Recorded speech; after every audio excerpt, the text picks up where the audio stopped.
Welcome everyone. I'd like to call the Templeton Advisory Committee meeting to order. If everyone could please stand for the pledge. Pledge allegiance to the flag of the United States of America and to the republic for which it stands, one nation, under God, indivisible, with liberty and justice for all.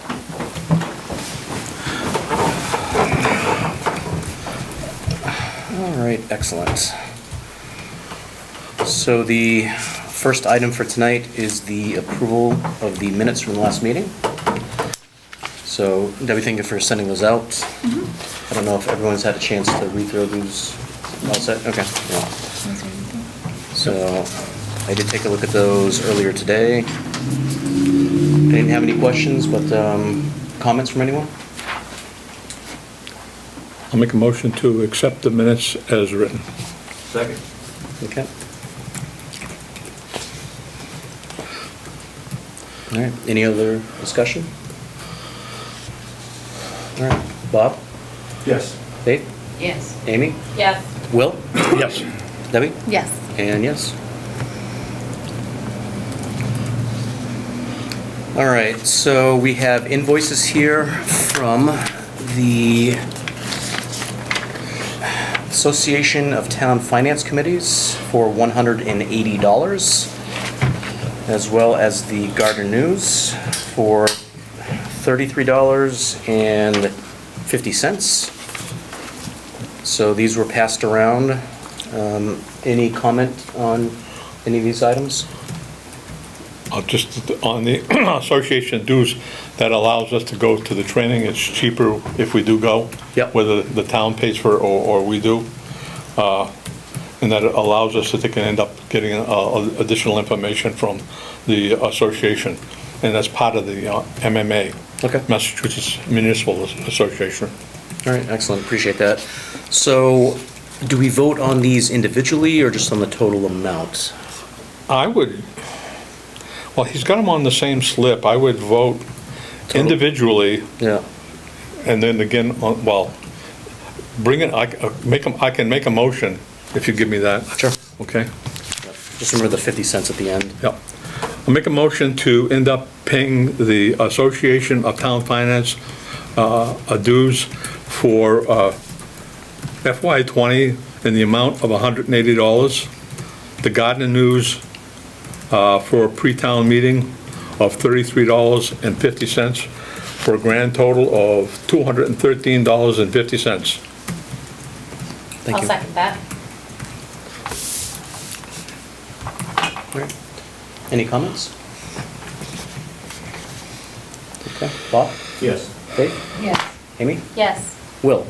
Yes. Debbie? Yes. And yes. So we just need to sign that paper, right? That is an excellent question. I would save a copy of that, both of those, get a copy for our records, because you have to take and end up making a report at the end of the year. Yep. And then that will go to the accountant Okay. in her box. Whose signatures need to be on this? We all do. You signed it? I have not yet. Oh, okay.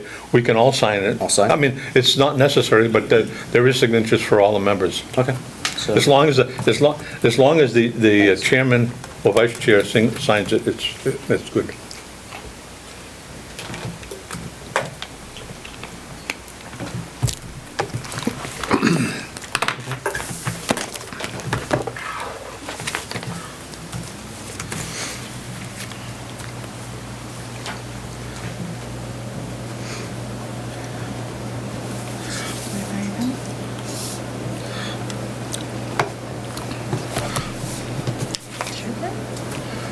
thank you.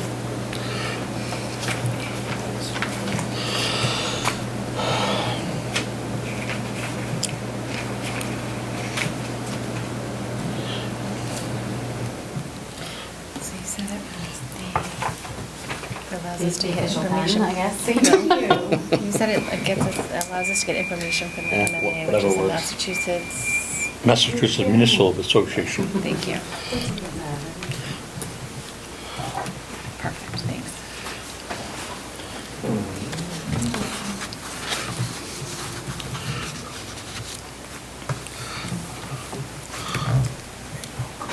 right, thank you all. Thank you.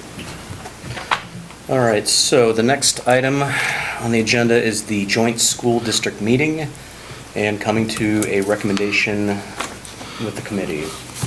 So definitely would like to open this up for discussion. Well, if nobody wants to discuss it, if the chair will... I've got thoughts, but please, willing to entertain, well, absolutely. Okay.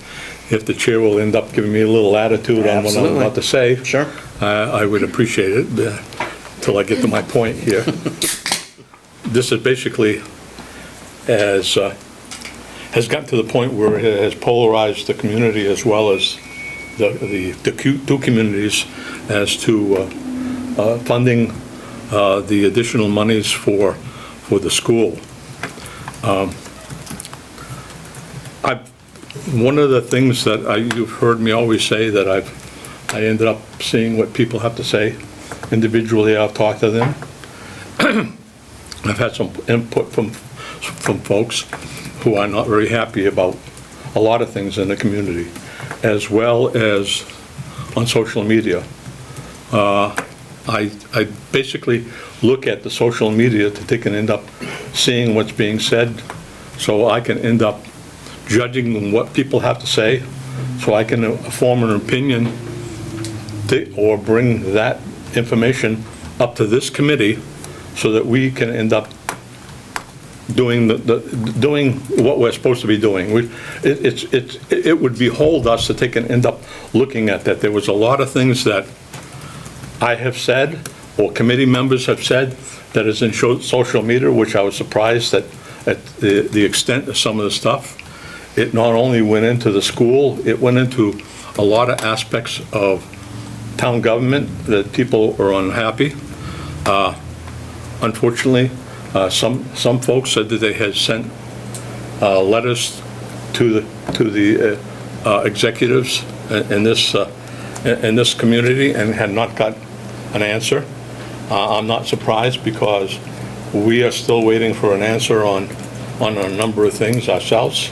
I'll get into that when we get to later on. And I think that when you look at where we are, we need to take and end up being cognizant of the fact that there is a lot of pushback on the community as to this, as to the funding for the school. The override was turned down substantially. I know that there's issues between the two towns as to how the school is going to break out. I know there's been controversy about this going to the state. Looking at that, some other communities had gone to the state. It's not all roses one way or the other, and it's not really all bad if it goes to the state and the state has to take a step in and make a budget. Because right now, as we stand, if we end up voting what the warrant article is, and it's 19,000, almost 800, and our portion of it is 6.9, a little over 6.9, and the selectmen and the community have voted for 6.4. At the last meeting, and I want to take and just roll some things up from my experience at the last district meeting that we had in 2014. That was an eye-opener for the entire community as to how that went. We actually did make a recommendation. You can pretty well bet that the advisory, or actually they're called Finance Committee, of Phillipston will actually be coming in with a recommendation also.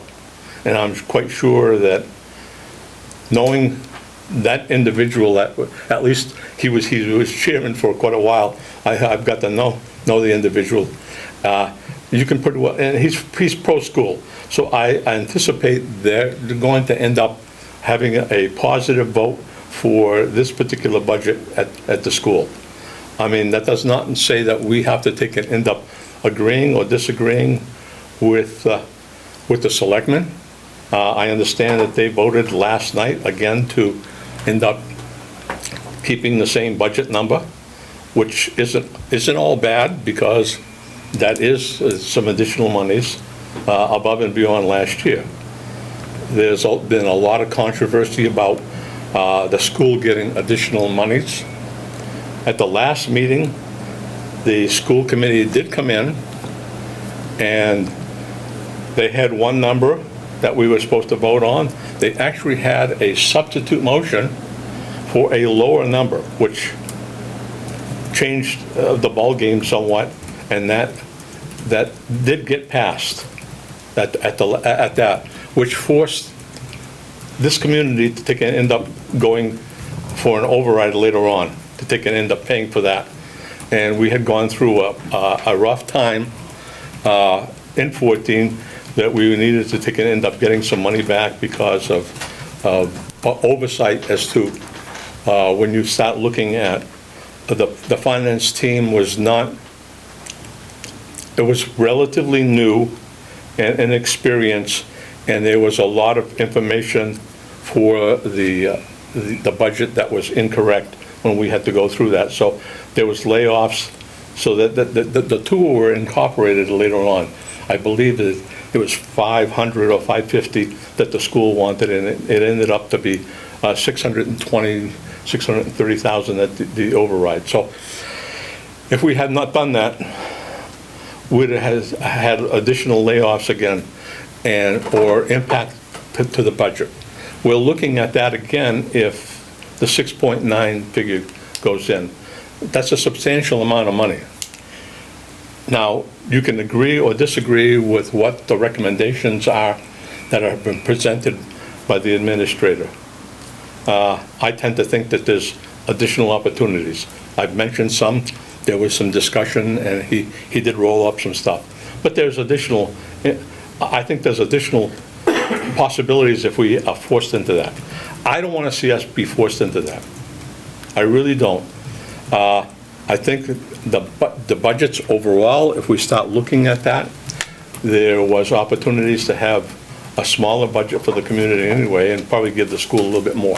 But that's, you heard me say that right from the beginning when we start talking about budgets. Okay. So when it really comes down to this, is we need to take and end up looking at what people, and we have to take and end up on all things that were on social media. I think we have to be cognizant of that as a group and understand where the population is. I mean, yes, we might have individual opinions as to what should happen, both with the budget and with the school, but you have to look at what's transpired, the override, and what's happening on social media. Now, the biggest concern I have about this whole thing, about social media, and this is probably the biggest pushback that I've seen for a while from the community, because it just has laid back and there's been no action for a lot of reasons. And I don't want to go into it, but people were just sick and tired of what was going on, and they weren't participating. And some of the people I talked to didn't want to participate anymore because of what's transpired in the past. That's probably the wrong thing to do. Yeah. I'm hoping that pro or con on the social media, those people show up and they vote. I don't know how to get to those folks, because when I have spoken to some of them, I said, you feel that way, you need to show up to meetings or have some input. And I got pushback and saying, yes, I've said some stuff, I've pushed that into selectmen's things, and nothing has changed. They're not listening. Well, the only two things you can end up doing if your community is not listening is change the executives. And at this particular point, I don't know if people want to end up doing that. There's either recall or elections. We just had elections. We have 3 new people. I think that they're taking a hard stand on this as far as the amount of money. I don't disagree with that because because of the impending cuts that are being made. Yeah, but I just hope that we end up getting people to come to the meeting and end up having a discussion on this Yep. and to vote one way or the other. Yeah. Unfortunately, I mean, I have some thoughts on, I'm sure everybody has some thoughts on it, but I mean, whatever the outcome is, we still have to take and end up either funding the school one way or the other, Yep. or cutting the town, which in both cases, if we don't fund the school enough, they're gonna end up having to make some additional cuts maybe, or the state comes in. That's part of tonight's discussion, so. Yeah. So, I mean, those are some things that I am concerned about. Sure. Yeah. I look at that, I'm ready to take and end up making my recommendation to, as far as what I've read and seen on social media, and the way that I think that we should go. Yeah. I don't fear having the state come in as much as some other people. I think that you have got towns like Southbridge, which their school has been handled by the state for some time. I mean, I do a lot of reading of stuff per se. Yeah. I mean, I make my thoughts and stuff in this meeting. Sure. I didn't end up going on social media and saying, this is what I think should happen. Yeah. I think this is the forum that I belong to, I should make, and we should all be making it right here as to what our thoughts are in going ahead. We're the advisory committee, so Right, and we've got to make some, I mean, the community has a hard decision, but we represent them. Yep, I agree. So whatever decisions we come up with should be our recommendation as to what the town should do, one way or the other. So, All right, thank you, Will. Debbie? Bob, Bob? actually, yeah. No, please. Hi, everyone. Thank you, Will.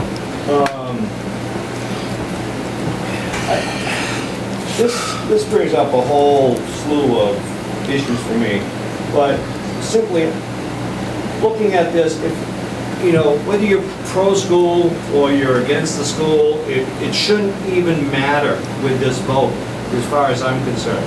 Because I'm looking at it, and I see that the funds for the school have increased, and they have not adjusted the funds required or the allotments to the town. The enrollment figures on the allocation, as far as I can see, are wrong. They show 1,196, and we have 1,290 as a foundation budget. The Medicaid amounts are unclear, and I don't accept an estimate that is historically off by 237% in 2018 and 216% in 2019. It amounts to $304,000. I mean, it's big money. It just, without more information, without more facts, and without some sort of, I guess, real numbers is what I'm looking for, because I can't find them. If you look on the budget, there's 5 different numbers listed for Medicaid. So, What's the lowest number that you're seeing there? 260, I think. Yeah, okay. Yeah. So the same thing, yeah. Yeah, it's like 260, 300, 400, Yep. and so on and so forth.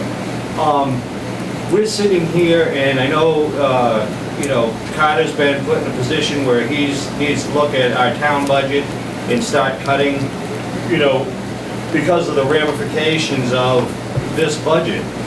And, we're cutting police, we're cutting fire, we're cutting public safety. And we're off on these numbers historically by over $150,000 in the last couple of years. That keeps some of these people, as far as I can see. Sure. So until somebody sharpens a pencil, I'm a no vote. And I don't care who knows me. Because, there's a lot, if I look through this, I see a lot of fudge. I see a lot of extra money. And I know there's built-in money, and I know it makes, But I also know that the job of a manager is to make their job easier. And more money makes things easier. But that's basically it. So, you know, whether it was a school, whether it was a building across the street, wherever, the budget itself, the numbers don't work for me and I can't support it. So that's my 2 cents. Yeah, thanks, Rob. Is the motion that the warrant for the school? Oh, yeah, yeah. I don't know if you had a comment. Oh, yeah, oh, Okay. anyone else? I got your email, Bob, when you sent that with some of the numbers, and I think that there's room to meet in the middle somewhere. You know, I know when we had the special town meeting and Article 2 referenced a number, I don't have it in front of me. There was a figure that the town could meet without making cuts, and I believe it was utilizing overlay funds, which is not great practice. And then looking at the email that you sent highlighting the E&D funds from the school, which is the excess and deficiency, and doing some reading online and seeing that other school systems and towns have had to utilize those funds.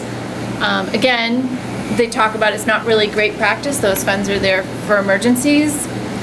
But looking at the situation that we're in, I think there's got to be room to meet each other halfway. So looking at it from that point of view, I could not support their full budget as they're asking for now, knowing that there's a place to meet in the middle. But I would hope that perhaps there could be a substitute motion, or that the school committee would lower their budget number to some place that we could meet. If I could, Mr. Chairman, if the number changes from this substitute motion comes in, we have the ability, no matter what our vote is tonight, we have the ability to poll that night as to the new substitute motion. I had mentioned this at the last meeting that we had. You can end up doing that. Why it didn't happen, I don't know. You have to take and speak to the chairman. He felt that wasn't in our best interest, I guess. But that is a possibility. It's up to us to take and end up making that happen if we don't agree with it. And if we don't end up polling it the next time as a substitute motion, I will be speaking up to all of you at that particular time and making myself known to all of you if there's a substitute motion. I'm not going to end up not having us have a recommendation. Yeah. That is our job. It's up to us to take and end up doing it. I feel very adamant about that. Did they give us like the time to sort of huddle? If the motion comes up, the ability to whoever, the chairman, vice chairman can end up saying, if you give us a moment, we have not made the recommendation on this particular motion or this amount. If you give us a moment, I will poll the committee, and you can end up doing that. We have done that in the past. I mean, other communities do this also. Okay. This is not rocket science. We're the only ones doing it. Okay. How does a motion work when you're voting on a total amount? So, one of the questions I have is, if you make a motion, does it have to be purely on the total amount? Or can you add terms to that? For example, the assessment for Templeton, the assessment for Phillipston, because per Bob's statement, if I look at the numbers, the money's there. The money's there for the school to have its total budget, for Templeton to meet its special town meeting number, and for Phillipston, actually, if we keep the percentages equal, for them to actually have a lower number than they have now. Yep. So I'm of mind to propose amended motion, not only to have the school meet their budget, but specifically what the assessments for Templeton and Phillipston will be. Again, it's a win-win. Now, what that does is it does draw down heavily on the E&D funds. But per the Code of Massachusetts Regulations, CMR 603, Section 4106, Bullet 3, The first line, a regional Did you school look that up? committee, yes. Can you A email regional that to school me? committee may use all or part of the certified balance in the excess and deficiency fund as a revenue source for its proposed budget. I know they don't want to do it, but if it ends up in a situation where we go 6.9 million and we have to make cuts to the police department, the fire department, the highway department, and they end up with $500,000, 750,000, whatever it is, in excess next year, as bad as things are right now between the town and the school, what do you think is going to happen at that point in time? It's not gonna be good. Right. So level heads need to prevail here, and we have a win-win-win situation where if town council will allow, I'm going to make this amended motion, just so everyone knows here. I'm going to try to be the first person up there. They might not allow it because it's not the total amount. It's adding stipulations to it, but that's my plan, and we'll see what happens. You What, doing- do we know like how it has to function? I heard have someone no say it idea. has to be in writing. Oh, it'll I'll have it. it'll be Yes, it in has a- writing, it'll be signed, I'll have multiple copies of it. Again, whether or not it'll be allowed, I don't know, because it's changing the overall, it's not changing the overall number, but it's changing, well, it's adding stipulations to it. and- Yeah. I see what you see, and 6.9 will hurt Hamilton. It will hurt us. Yes. We'll have to cut too much. You see that there's money on both sides. You see that what the school Yep. now has for extra money at. There has to be a compromise. I don't believe the 6.9 is fair, like, at all. Part of the discussion on that whole number, that 19.8 million, there could be discussion and actually ask what the breakdown is, rather than end up voting on the whole number without knowing the breakdown. Right. And I'm sure that they will go through and say, okay, it's this much from Templeton, it's this much from whatever, and they should do that as a breakdown. I mean, if it's requested by somebody in the audience. I mean, that's, as a substitute motion, something else can come in, and it should also be a lesser amount.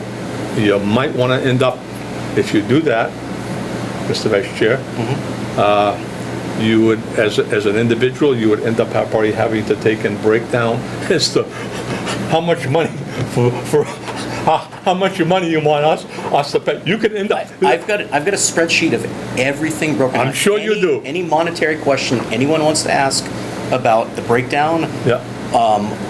what Templeton's number is, what You I can- believe Phillipson numbers should be, Yeah. based off, again, the relative percentages. I've got it all worked out. You can And s- it's still, Yeah. the school still gets their full asked-for budget. It just requires that E&D funds to be used. Right, and you can also end up having, in your motion, is to having Templeton goes down to the 6.4, and Phillipson still stay at the same number. Yeah, I don't know the legal ramifications of that. Well, I mean, everything's possible. Oh, yeah, absolutely. If it's done, So there's a delta of $115,000, give or take, if we were to keep the percentages the same. So if the E&D funds with Phillipson's lower number would be $40,000 remaining. If they kept the same amount that they voted on, it would be $155,000 remaining out of 632, 35? Yeah.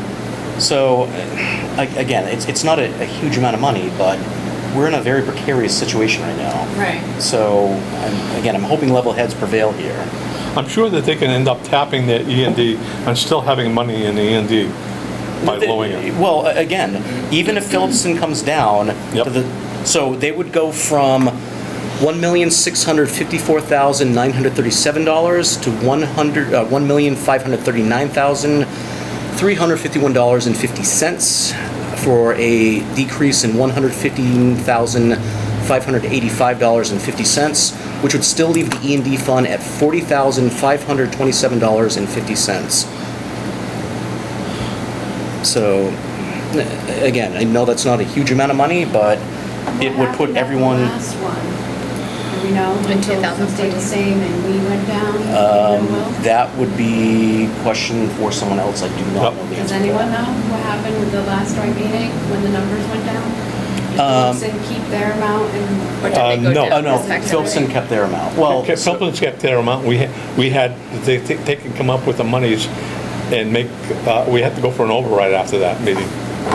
But it had That's- gotten it was- lowered, right? Our share had gotten lowered, and then Templeton went for an override to pay that? Yes, the overall number came down, that we had to put in. I think it was over, if memory serves me right, and don't quote me for this, it was over 600,000, and it came down to like 550, I believe.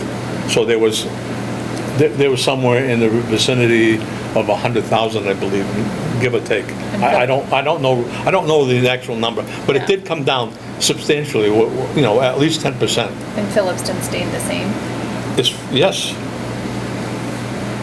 yeah. But again, for fairness across the towns, Because- I'm proposing that I keep wanting to say Hubbardston, I don't know why, that Phillipston actually comes down to keep the percentages the same. But again, with the E&D funds, at least as far as the numbers that I've seen, the state money, the Medicaid money, and the E&D funds, we can pull it off and still have an E&D fund of over $40,000. And your question Everyone about, wins. and your question about coming down, the overall budget they lowered, okay? That lowered, I believe it lowered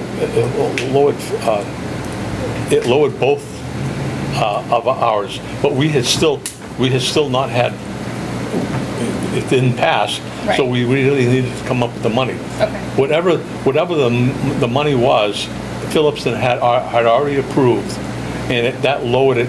I don't remember what they lowered it theirs by, but it forced us to end up going to an override. Okay. Because we did not vote that amount of money. Right. We had to end up getting that money rather than make the cuts. Okay. Okay? Yep. I mean, maybe No, I I didn't gotcha. explain it correctly. Yeah, so, other discussion. If there's no discussion, I'll make a motion. So, based off of that, I'll be curious to see what your motion is, because, my mindset is to not even try to vote on the article as defined. Because again, that's my plan, just so everybody knows. But if we want to vote on the article as it is As it's defined, absolutely. You should have a recommendation on that. I was gonna say, I think that's our requirement, Okay, so let's, If that's what's presented to us, and our job is to make a recommendation to the town, Yeah. so, Yeah, we have. it's on what's being presented. okay. It's just like I would ours. agree with. Hey, well, we'll see what happens. It's just like our last meeting. We had to take a vote on the Yeah. article, even though there was another motion by the selectmen Select for a board, different yeah. number. I mean, we had the warrant article. This is a warrant article presented by the school No, district. good point. That's, yeah. I mean, if you see fit that you want to end up doing something else after we vote for this, Can I see that paper? Please. I'll make a motion to recommend a no vote for the 19,700,000 and, Oh, she just, Oh, here. Sorry. I can't read that. I can't either, $786,889. Okay, do I hear a second? Is that right? Small print. Okay. All right, any discussion on this? Was there a second? Bob did. Oh, okay. Yeah. Okay, seeing no further discussion, Bob? So I think yes means no. No, Yes. yes. Yes. Yes. Yes. Will, Yes, Debbie, Yes. and yes. Up means down. that's quite confusing when you do that. Yeah. It's as bad as for the no vote, a yes for the no vote, and a right. yes for no vote.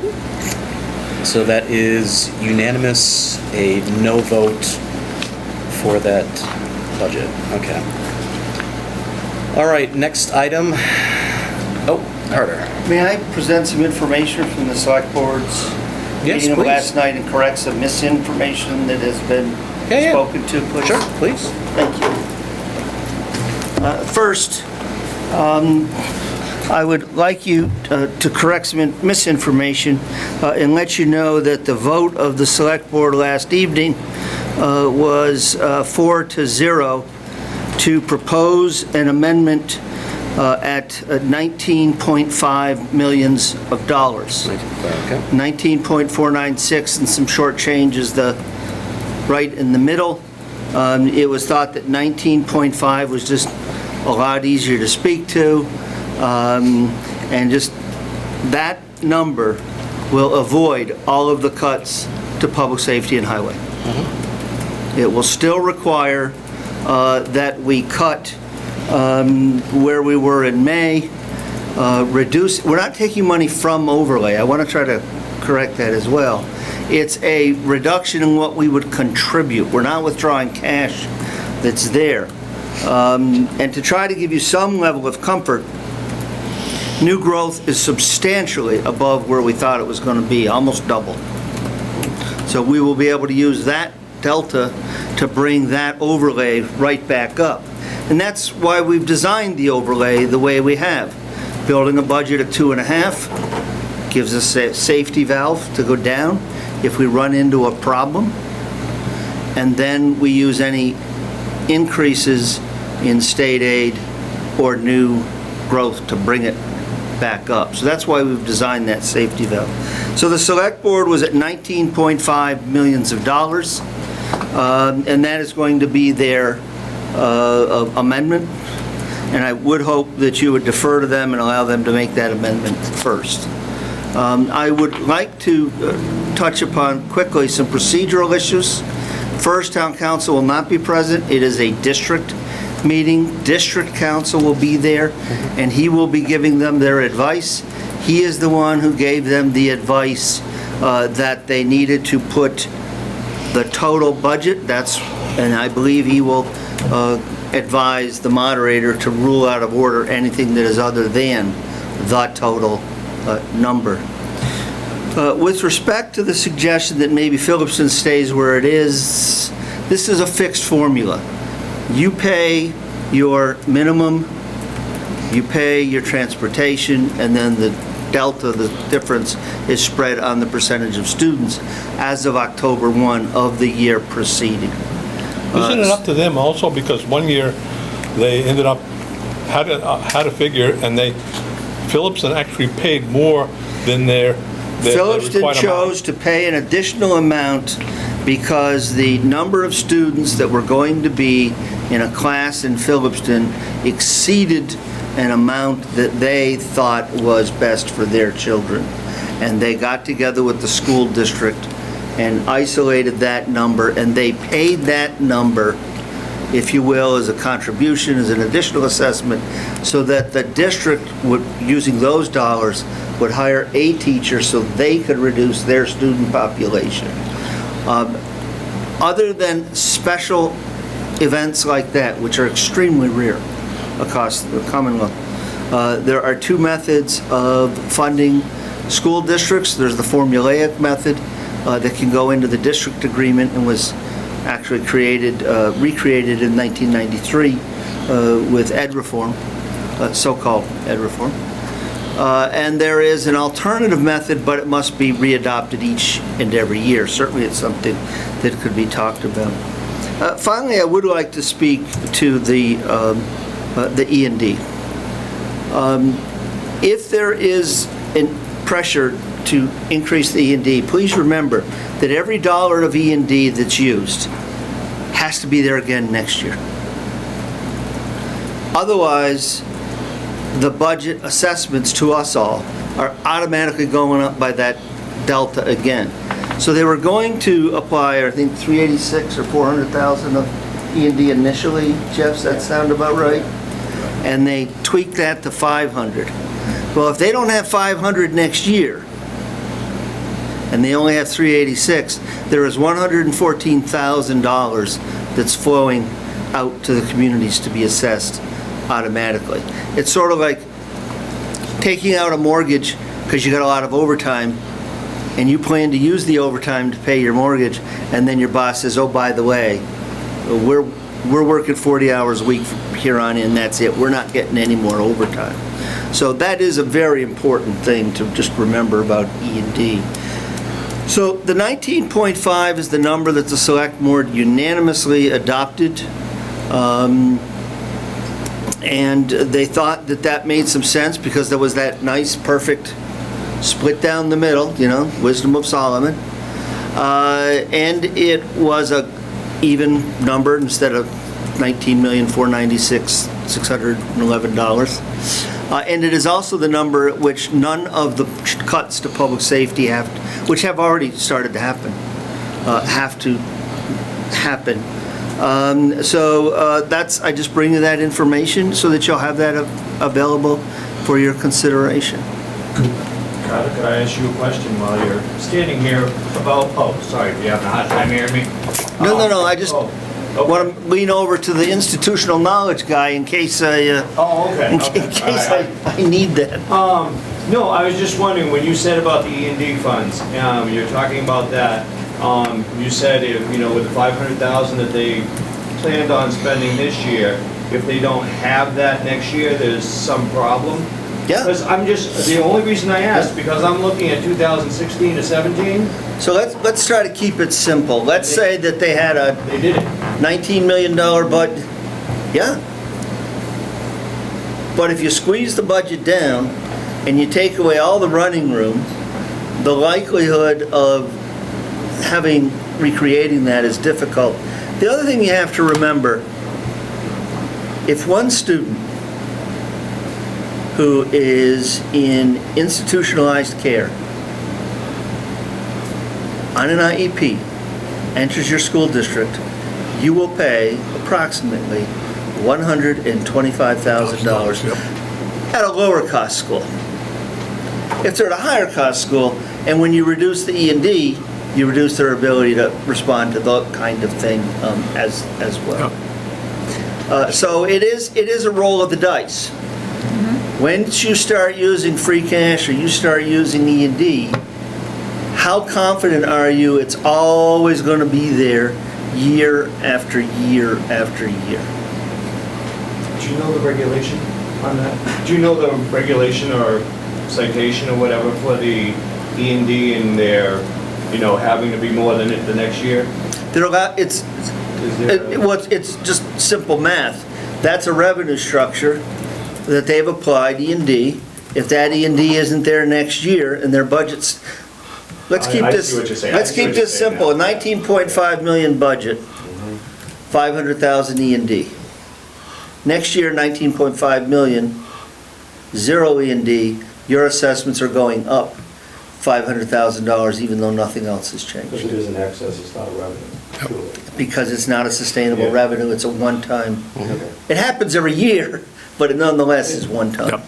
Okay? So I have some other documents for you when you get to those items, but I just wanted to make sure you were aware of the select board's vote and a couple of the procedural things for Wednesday night. Yep, perfect, thank you. If I may, just please. Another thing with the E&D money, there is a requirement in the funding formula of law, 70 or 71. If their E&D money is 5% or greater than the budget, then they are forced to use that base above to fund their budget. But just like the town does not want to get back to relying on its free cash to fund its budget. Totally understand. Either before or after, I just think it's not smart. Because it's like overtime. And just for one other thing, back in 2013, when we had the last joint district meeting, the result of the vote, which passed the budget, it did not force Templeton to do an override. We had two choices, and we were prepared to do either or. We went for the override to try to avoid doing budget cuts. We had already had meetings, department heads had already, as we have now, figured out and demonstrated and put it out at public meetings. If we do budget cuts versus override, this is what would be cut, how much, and so forth. We tried the override first to avoid the cuts. I think we were one of 9 communities of that year in October, and we're the only community that passed the override. Right, we So were. we did not have to cut the town's budget, but Yep. we had two choices, cut budget or do an override. We chose to try to do that first. Hopefully, we leave this meeting with a budget and maybe we get in a good spot and it's not as drastic as it can be. Sure. Just, So is, under a $19.5 million number, is the Templeton's town assessment the 6.4 something that we voted for? At or close? $19.5 million, our assessment, I don't have the exact number, I'm No. sorry, drops into the $6.7 million 6.7, range. okay. So that's what we had originally reserved in the budget, Yep. 6.5 roughly. Then reducing the contribution of overlay by about $100,000. So now we're up around 6.6. And then we would still have to make about $125,000 in cuts. Okay. Now, those are cuts that we identified in late May and thought we could do. Yes, everybody had to have a little cut, but it didn't require anything drastic. And when we get later, I'll be happy to report to you on where we are and the public process that the board has laid out last night, including the select board, to consult with the public. Finally, I would just like to, my omission, I apologize. The district moderator will be Kevin Flynn from Phillipston. I encourage you to go onto our website, click on the news and announcements, click on the announcement about the district, and you will find his rules. And you will find they are different than Mr. Hall's. You will find they are, well, they're different. I'll leave you to make the qualitative decision. Okay. And he has a specific form for amendments and specifically how they have to be done. So I would encourage you, particularly if you're thinking about making amendments, to look at that, those set of rules, and I'm not sure it actually calls for a report or recommendation from the advisory committee. I'd have to go back. Do they follow time meetings time? It does follow town meeting times as amended by the moderator's rules.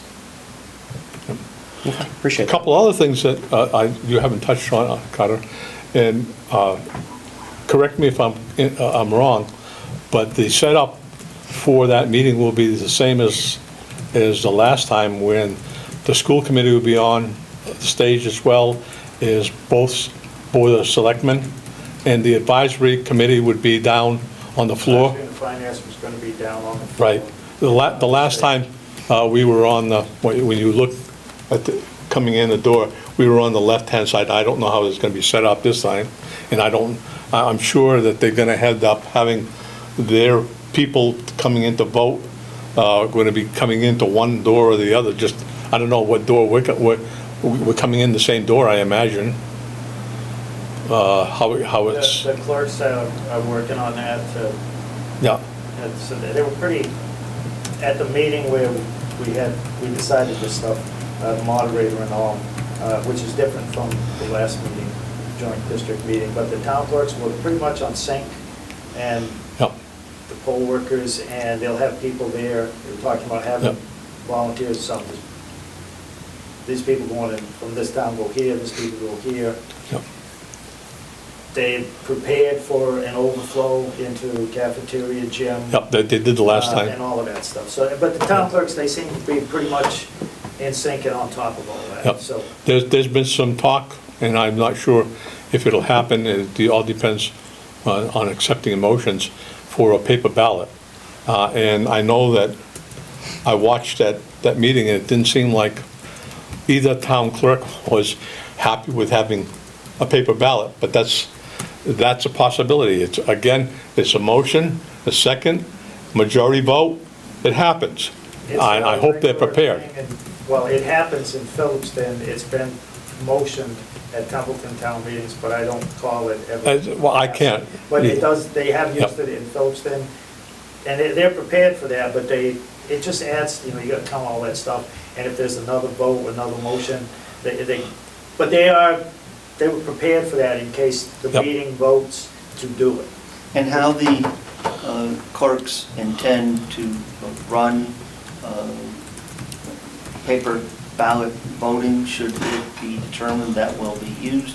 Those instructions are on the website, which again, I encourage everybody. So the moderator's rules are there for handouts. If somebody has something they want to put forward, the moderator's rules of how it's going to run the meeting, the form for the amendment, how to use the amendment. Well, there's nothing in town All meetings, of that is on the website. there's nothing in town meetings times that said the moderator can end up saying what's in for handouts And you can- outside the meeting. You can argue that with the moderator, Mr. Spring, I'm not going to do it. No, I'm just saying, I'm just going by what's not in town meeting times. He doesn't have that ability, but I know that they've chosen to do that, per se. You are free to take that up with the moderator, Mr. Yep. Spring. Bob? Yeah, I just wanted to make, I'm just looking at what you were talking about here on the thing. And it says that if a motion is made, the ballot will only be used, this ballot will only be used if a request is voted by a majority at the meeting for a paper ballot. And then they talk about using a yellow ballot and, such, like, I believe they did at the meeting. Phillips had talked about using a yellow ballot, a yellow and a blue and green and so forth. In for case different there's votes. multiple votes, Yeah. I think they were Yeah. difficult. So Yep. That made pretty Easier to good count. sense. Okay, excellent. Thank you, Carter. Thanks, Jeff. All right, any other discussion on this topic before we move on? All right, so the budget versus actual year end, which hopefully everyone did get. And we have the quarterly financial reports presented to the select board last night, if you'd like.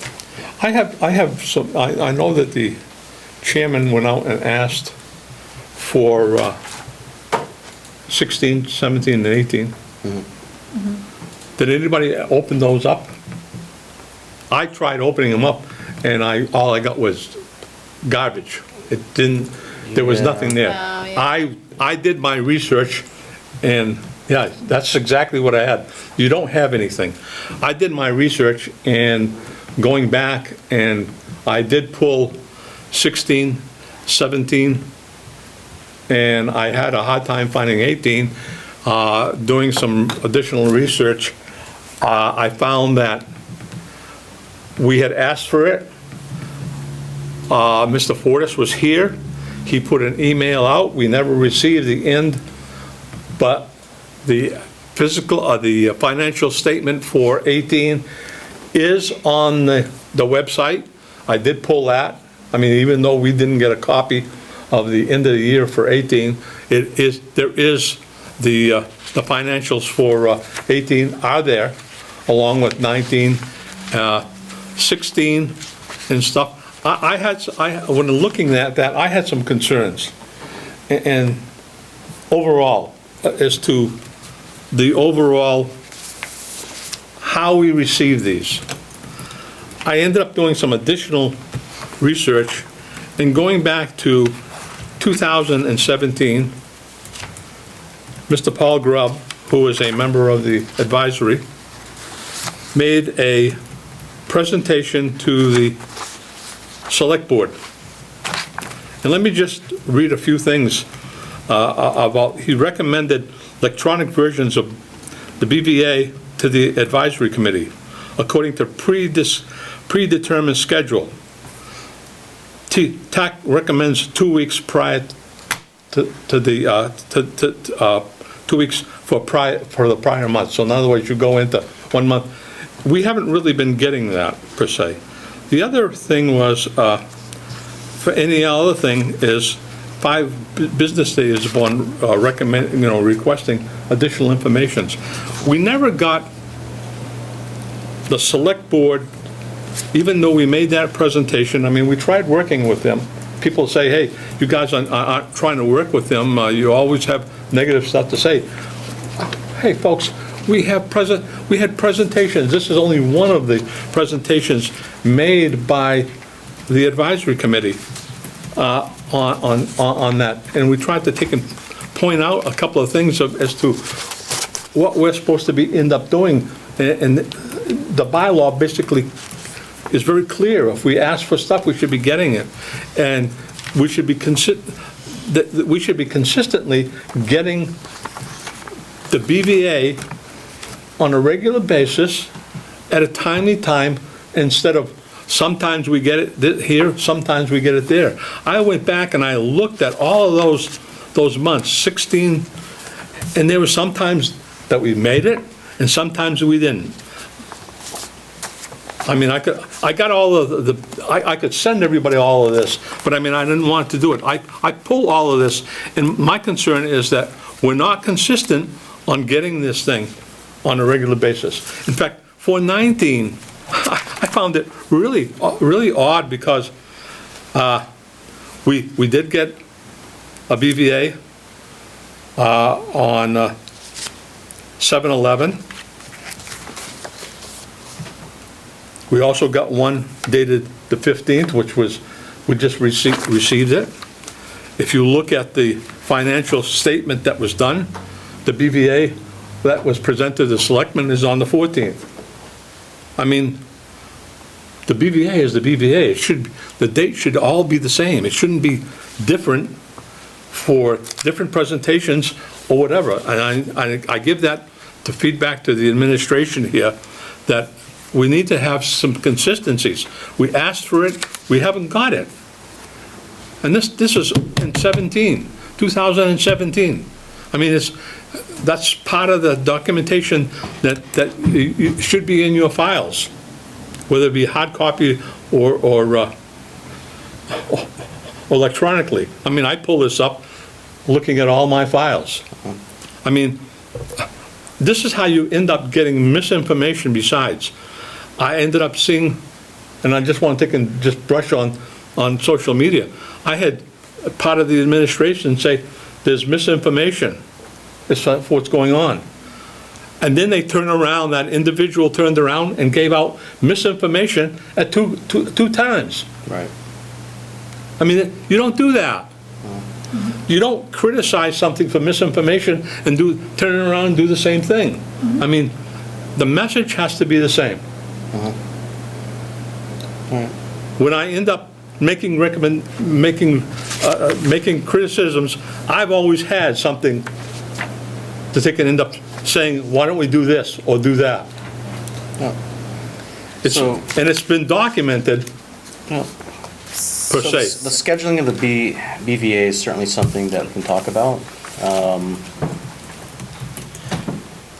Is there any comment on the actual numbers that people are seeing now? I would recommend that, I mean, just getting this. Well, if I could just turn over to Bob. Okay. Yeah, just kind of an observation. Now, we just got this afternoon, and I just took a glance at it, and I took a glance at one part, simply because it's been of interest to me for this vote. I'm looking at the insurance and bennies, account 900. And,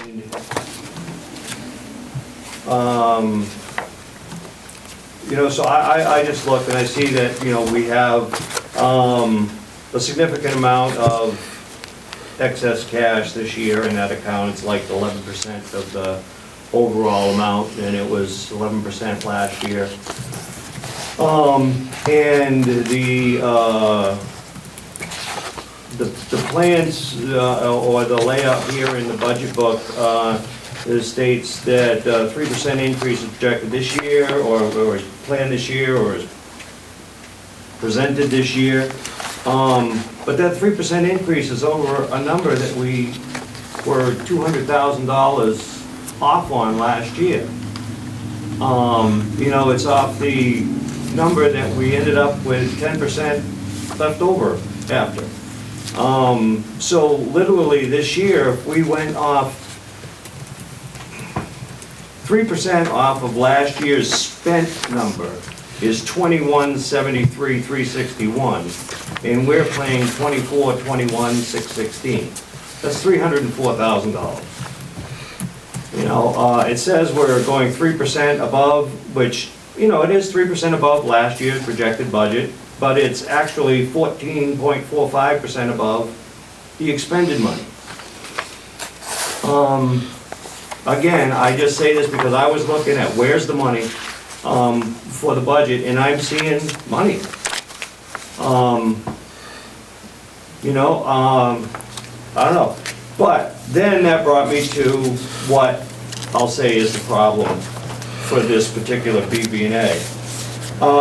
Because if I look at the beginning BBA for the year, listed 7/1/2018 through 9/30/2018, the allocated amount is $281,140. And if I look at the one that we have presently, the number is $2,348,927.12. It is lower, but there's a change. And the number was the budgeted number recommended by Carter at the beginning of the year was $2,279,000. So I'm just wondering how we got from $2,279,500 to $2,381,000, then down to $2,348,000. I think we transferred some money out of the account, but how did we add? I'd have to go back and look. I don't know. I kind of figured that. But that's my only point, I had on that, was really that there seems to be significant money there. Inconsistencies, basically. Yeah, we're going up a certain amount, but we're going up off a number we've never spent. Right. So, maybe there's a... Yes. So you have to look at the budget design. First off, when we project, let's say, an increase of insurance of 6%, that's only for health insurance. The projected increase of property liability and workers' comp may be a different amount, and then Worcester Regional Retirement is another amount, so that gets you a blended increase across. So you can't say, well, we were talking about an increase of X, but then the account went up Y, because we may have been talking about Worcester Regional, workers' comp, liability. We may have been talking about different elements in that account. That is not just the health insurance account. So the other piece of this is that the budget tries to anticipate certain changes in the labor force over the course of the year. Folks retiring, and then new folks being hired, or a change that we might anticipate, someone going from single to family, or new hires, which are always at the family rate. So it is not uncommon, using that methodology, that there is excess left if those different assumptions don't happen. And I'll be happy to sit down and show you the detail sheet, Bob, and then you can brief the board exactly how we put those worksheets together, so you can at least understand the methodology. You might not agree with it, but you could at least then understand the methodology behind it. Well, I was going to say, and I appreciate that, I do. But again, I see 10%, plus 10, 11, 12% left in an account, 2 years running, and we're scraping for money, and it's $300,000. I'm thinking, that's money. I'd be happy to let the town go back to the way it used to do all of its budgeting. I don't think the way it did it is great, and I don't think the way it's doing it is great. I think we're better, but I don't think we're there. So please, I didn't make a wise remark. I'm sorry, it's been a long 7 I know, I understand, I do. But I would be happy to sit down with you and look at the methodology. I appreciate that, Kyle. I do. And do remember that when you screw the accounts down in one area, you then screw down free cash, which is doing lots of other things as well. Yep. But we have to worry about today before we worry about tomorrow. Actually, I try to worry about 5 years out today.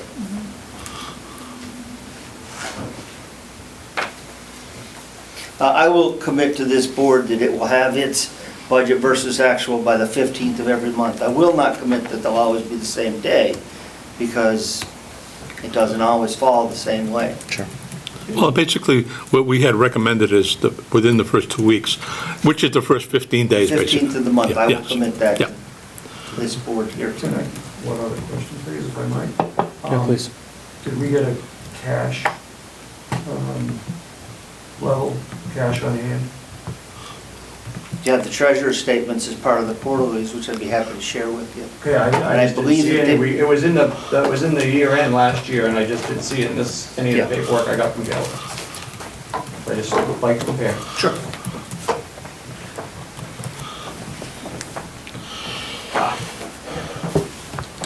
And there's one for Tony. Nope, yep, thank you. Thank you.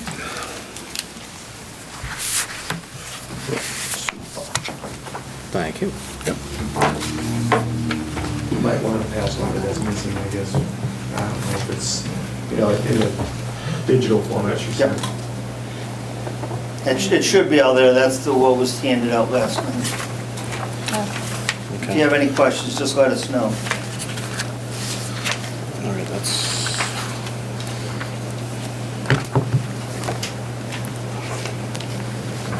Can I ask a question about, there's a couple items that have bond issuance costs, and the allocated amount was quite a bit more than what was expended for the sewer pump station. Let's see, if we go through all this, the elementary school, the allocated was over 31 million.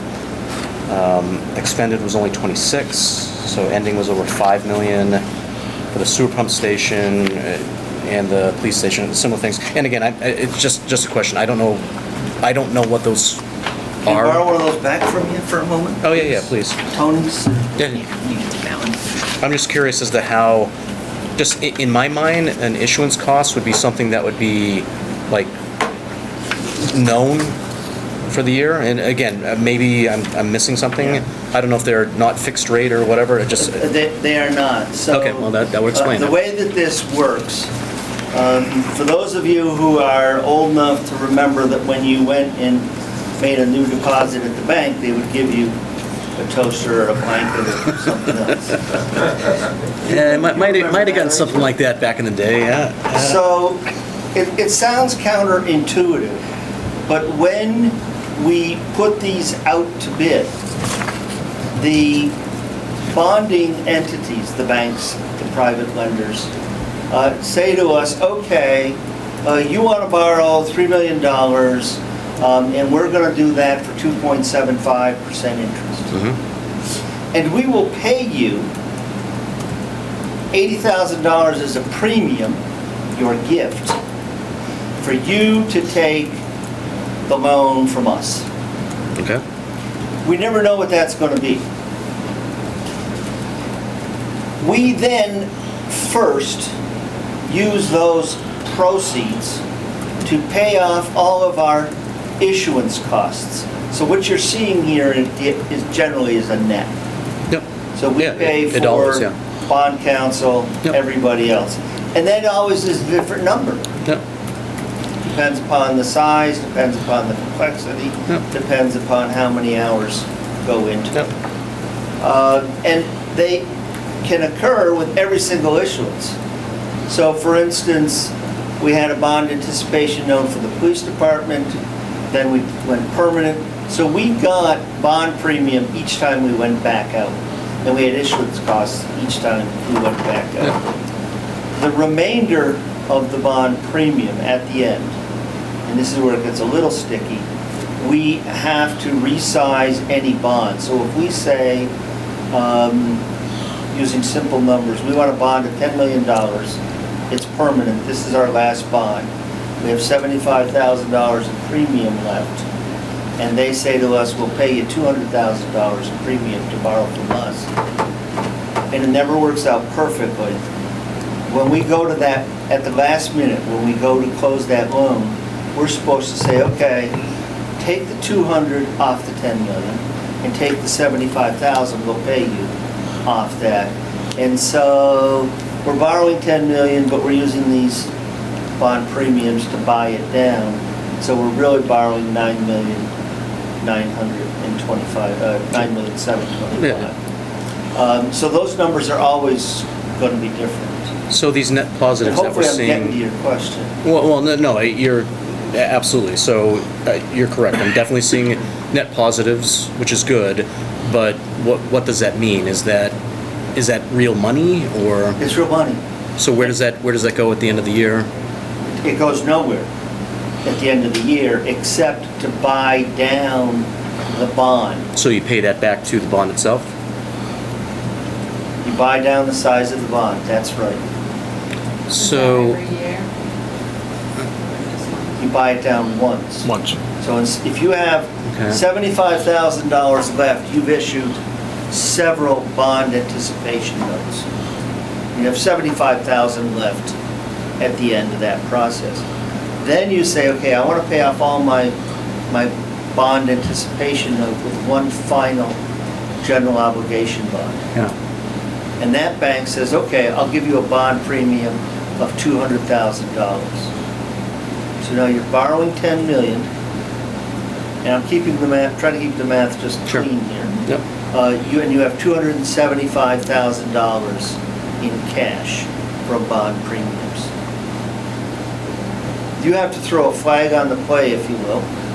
You say, oh, yes, but I want to immediately pay this bond down by the $275,000. So the money I'm really going to borrow is $9,775,000. I'm sorry, I'm just trying to do this No, that's good. Yeah.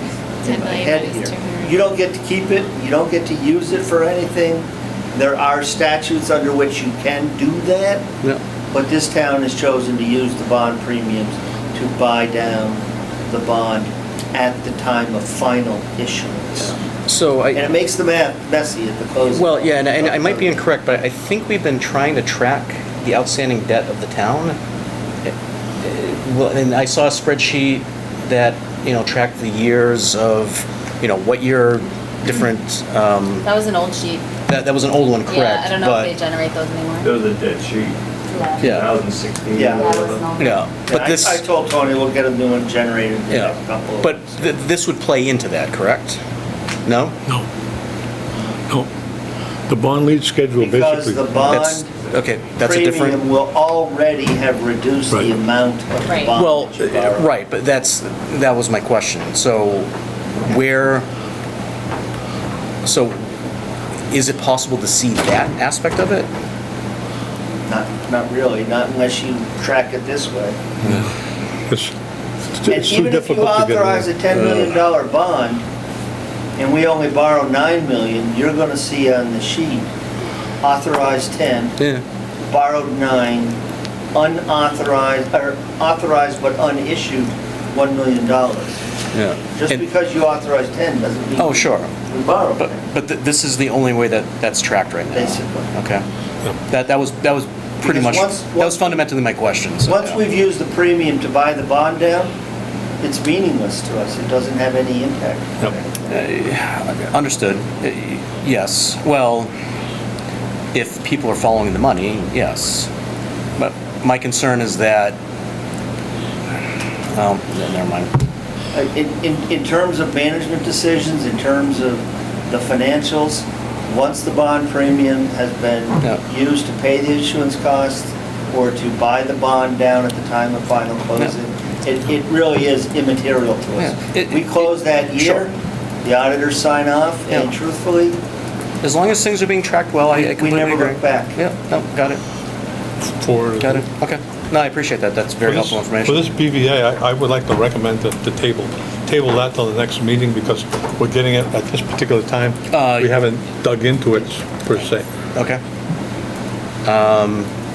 I'll make that as a motion that they can table it till the next meeting. Okay. Do I have a second on that, Bob? Okay, thank you. All right, any discussion on the tabling? All To right. give us a chance that they can end up digging No, it into. I agree, sure, absolutely. All right, so on the motion.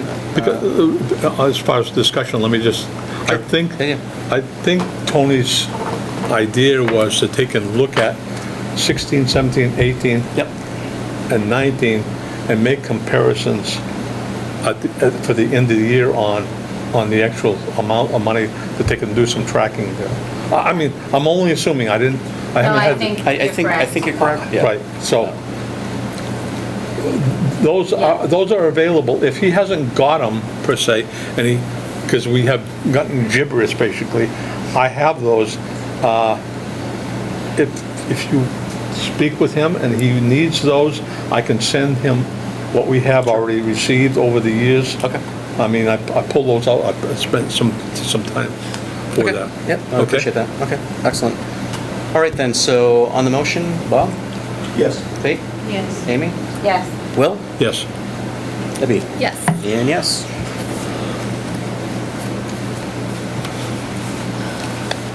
All right. So next on the agenda is old business. I know it was mentioned about the website. So that's one agenda item for this. Anything else for old business that people just want to throw out before we start discussion? There was also the bond lead. Yep. That's a separate discussion. Okay. I don't know if it's new or old. We mentioned it, so Yep. we'll throw it in here. Okay. So yeah, the website, we definitely need to do quite a few things there. I do have access to most of it, although let me take one quick look. The area where I did not seemingly have access was the board members, which have not been updated with Bob and Faith's information, so that needs to be taken care of.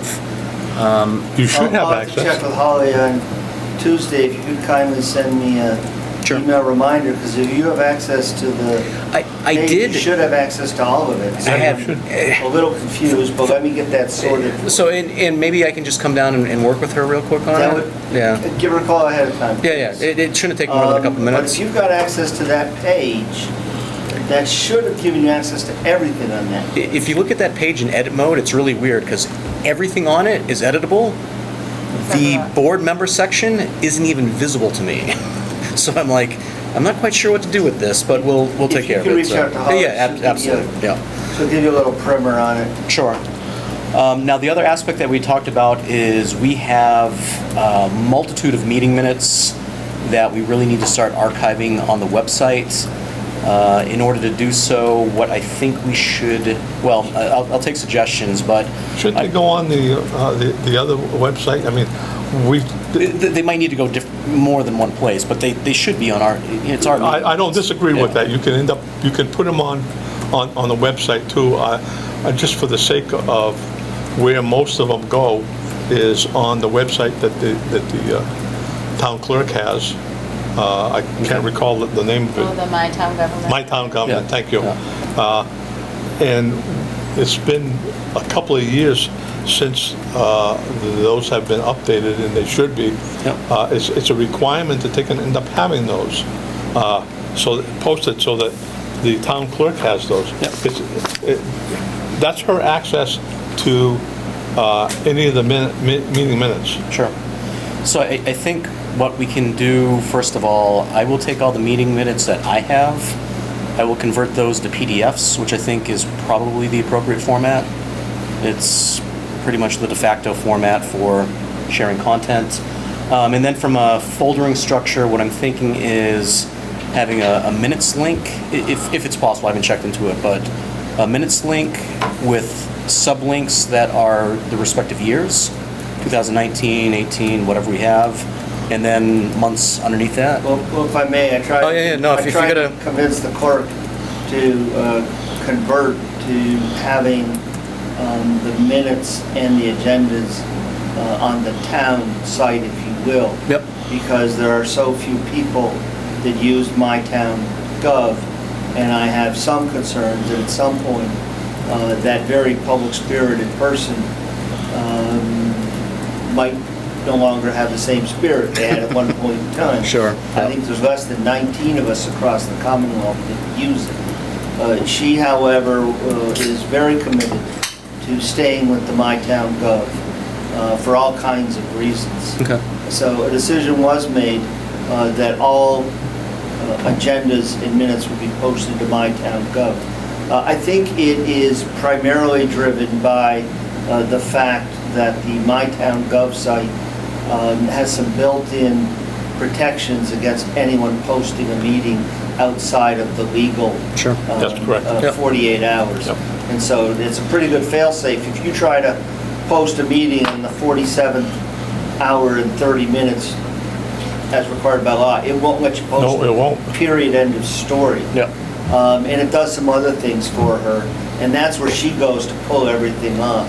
So I'm happy to revisit it with the clerk and Holly and Jackie with the driving force behind the Sure. Yeah, we've got the content, and we just need to find the place to put it. But so. my suspicion is that they're going to continue to be thumbs down on it. But I think if you could at least start with the MyTown Gov, that would be terrific. Okay. And I will revisit that with them on your behalf. Okay. Yeah. And again, it's not that we can't have the repositories in a couple of different places, so, okay. Right. Yep. Because you will see some other communities that have it on their page as well as Montana government. Sure. Yep. Not many, but most of them that I've seen is on the web page per se. Yep. And they don't necessarily break it out years, but they have some of the latest. I'm just thinking, again, I'm picturing years, you drill down, Yep, months, yep. drill down, and you see what happened, the 2 or 3 meetings within each month. Yep. Make it as easy as possible, at least in my mind. Certainly if other people have thoughts on how to organize where meeting minutes should go. And I don't disagree with that, but you'll see that most other communities, they just list the last 3 or 4 meetings, minutes per se. Yeah. That's typical. And I think I'm not opposed for us doing it that way. Sure. It's just that no. whichever's easier. To your point, I think we can certainly have, 2 or 3 of the most recent, but also, again, from an Break it down, archiving yeah. perspective, just. That could also happen once things are stacked in there. That could just be the way it is. The most recent stuff will just fall to the top. Yeah. And everything else will archive itself. It might be it's going to be because we are dealing with a couple of years worth of stuff here that we've got to get mentally some sort of plan. And it shouldn't take long. I mean, No, I don't think it'll take we're long. talking easy stuff here, so. Okay, so as far as the advisory committee page goes, those are pretty much my immediate thoughts. I don't know if anyone else has any. Yeah, we should be putting our policies Yeah, well, we and can have. also a documentation so it can be pulled off. Yeah, I agree. So it's there. Some of the old recommendations for past town meetings should be archived. Anytime we end up having a new recommendation, as an example, using tonight's recommendation Right. for the district meeting, Sure. would be something that should go up and saying, this is the advisory's recommendation based upon the warrant, the Yep. article. But Yeah, at the very recently, least, yeah. it'd be available, embedded within the minutes from the associated meeting. Yep. So it would be there. And then, of course, once you find the date, it's all available on the YouTube. If people are really that interested in finding out exactly what happened word for word, it's all available. So actually, that's a good other point. Should we link to the most recent meetings YouTube-wise? It's already our meetings? Yeah. I'm ignorant here, so. No, I mean, we can do whatever. Well, I mean, I usually go on YouTube and I search Templeton Advisory Committee and whatever date, but on our page, it makes sense to have a link to it, right? Well, Yeah. There's yeah, a number of communities that do that. Yeah. If you go on their page, AIR is being one of, I think AIR is one of them where you can actually go. I was say, I think being able to link to the page off of, Yeah. our main page where, the agenda and so forth would be of interest. Yeah, no. I like that with like a board of selectmen's type thing. Yeah. That's what I do myself, like, have the agenda out, and this, and Like that, maybe like the last 2 or 3, and then we'll just roll it. Yep. So, okay. Again, that should be pretty easy. Okay, no, that's a good idea. Thank you for that. All right, any other thoughts on the page? So what I'll try to do, yeah, I'll contact Holly next week. She'll sort out the member Yep. issue with you, and then I'll meet with them Sure. next week on the issue of the minutes and the agendas again. Okay, perfect, thank you. You do have copies of all our policies and documentations, right?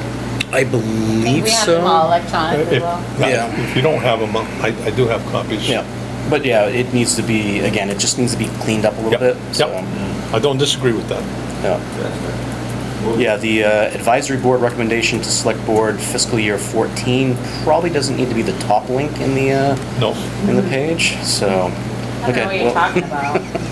Well, Need a little walk through history. yeah, we'll clean this all up, so, okay, good. All right, and Will, you had the other new agenda item? Oh. New or old? Well, The bond lead or- Old, yeah, sorry, yeah. The new old. I did some research on this, going back to April 21st, 2016, dealing with the previous administrator, interim administrator, Mr. Markle. It went on to dealing with this on a number of occasions on the bond lead. We were giving the bond lead, initially, it was only when the advisory committee had asked for that, it hadn't been updated. It was in, the last update was in 2014. In 2006, less than 6 months later, it was updated to 2016 information, so that was fairly current. And this was, and I like to point this out because it was fairly easy to take and end up doing, because on that bond lead is what the bond is, the actual amount of the bond, broken out for the years, the percentage, who has the bond, etc. If you look at that, it's very straightforward. You don't, I mean, to me, to take and do anything else just complicates things.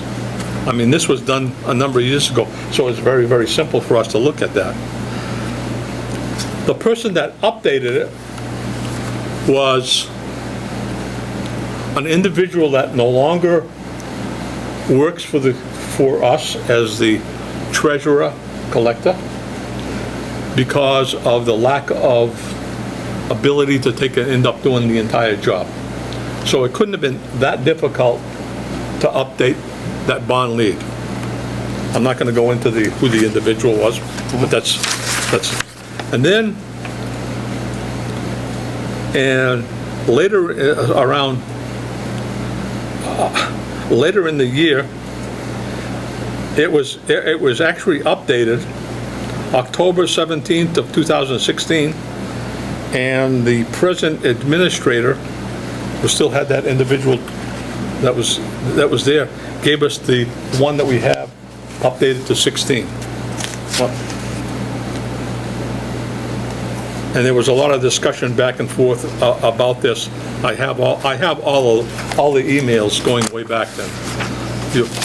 One of the things that you'll see, I have an archive of every email and everything received. It's just a matter of going through and receiving it. So are you just looking for a current bond So schedule? one of the things that we ended up doing, and I want to point this out, there was a couple of iterations, but in 18, July, it was brought up again about getting that because we had new bonds. I mean, it had been a number of years since we had new bonds. That was a request. It was put out by our past chairman about what they were. He asked, and it's, by the way, it's a treasurer's job to provide that and keep track of the debt. It's not the administrator. The administrator oversees her, but it's her job to keep track of that. He asked that, and we did get a response basically that said, from the 16 one, that it would be done, and we haven't received it. And that was my interpretation of what was said. Instead, we were handed out all from the bond security folks, the debt service schedule for every bond. And it would, to me, it would be very easy to take in, and this is not rocket science to me. The percentage is there, the years are there. Every year on each sheet could have been put in for those particular bonds that they can make sure they are, even the new bonds. I'm sure this sheet is done by Southwest, and in this particular case, it's Hilltop Securities, is that they can end up updating the bond lead, so that we can end up, if you look at that bond lead, every year,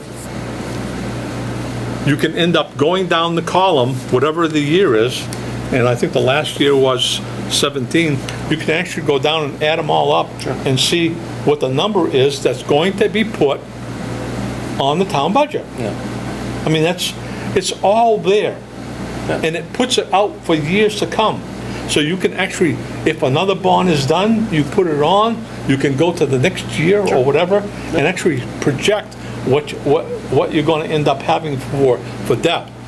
That's what we really need, and the community needs to see that, how much debt we have, number one, what the total is, and how much every year we're spending on debt.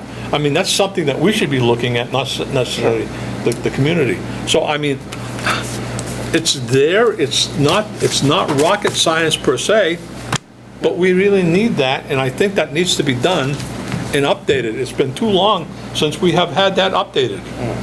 Tony requested it, right? Yeah, so Carter, could I ask, is there a system that information's in, or is it just an Excel spreadsheet? Excel. It's an Excel spreadsheet Yeah. that has to be updated, and frankly, it has not been our priority. We've had many other things that we believe were more important. Sure. But understood. I know there's a lot that, well, actually, I don't know. I'm sure there's a lot that goes into running town government. That said, though, to Will's point, I do think that having those numbers are important to know what's coming on, what's rolling off. So what would the level of effort be to get an updated version of that? I have to talk to the treasurer next week, and truthfully, it'll be meaningless until January. Not meaningless, but we have a number of bond issues and refinancings that'll happen between now and January of 2020. Okay. So do you think it'd be possible to get an updated one after January? I'll talk with the treasurer. Okay. But can't that be updated now? I mean, I Then understand. update it, Mr. Spring. Pardon me? You just said it wasn't rocket science, do it. I've just tried to explain to you that when we look at the various priorities, collecting $230,000 in tax. That's not the job of the advisory committee to do that, Mr. Terrazini. It's the job of the treasurer that they can keep track of the debt. And it is Now, not our and I priority understand at you this just said that it's not a priority. It is not. When we're going out for more money, why is it not a priority? Because there are higher priorities, Mr. Spring. I can't buy that into that. For us to take and know where we are and go in for more debt should be a priority, and it should have moved up on the scale. I understand your opinion.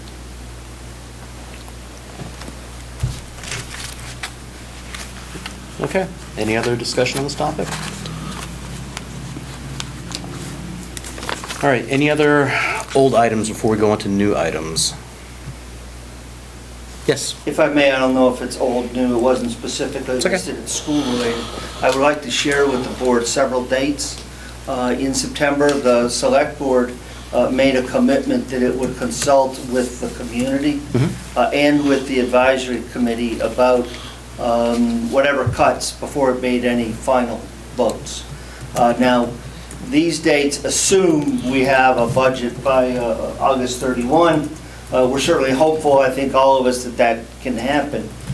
So the schedule that was agreed last night, assuming that we have a budget by 8/31, is that I will present a gap closing plan to the select board on September 11 in their regular meeting. And then be available, if you wish, to make that same presentation to the advisory committee the following night on September 12th. Okay. And if there are suggestions between now and then, send them in. We took the training, we spent quite a bit of time drilling down through that. We'll take whatever other suggestions there are as well. The select board proposes to then have a informational session for the public, so that everything we presented to the select board on the 11th would be out there for people to see and hear. And then they would have a public informational session on the 18th. Certainly, we hope lots of folks will come, and the select board intends to invite the advisory committee to meet with it in joint session on that evening.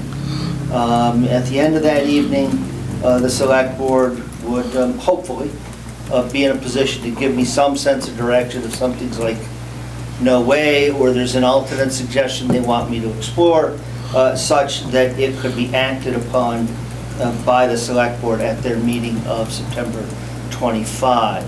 Now, we have had some good fortune, if you will.